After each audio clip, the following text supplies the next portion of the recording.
Special steel is becoming a key building block for humanoid robots, and the race is no longer just about making steel. It is about creating smarter materials for smarter machines. China Baowu leads with 16% market share, and it's strengthening its position through advanced material development and large-scale manufacturing capabilities. Right behind it, Daido Steel holds 10% and is focusing on specialty alloys designed for precision robotic components.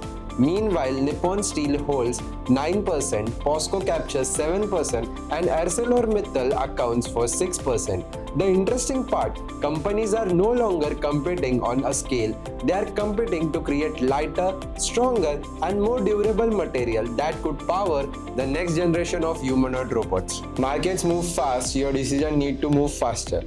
The 360i research platform brings analyst-authored research and AI-powered discovery together in one place. Ask targeted market questions, track competitors, explore industry shifts, and uncover timely insights that help your team move from data to confident action. Connect with 360i Research and turn inspiring insight into dependable actions.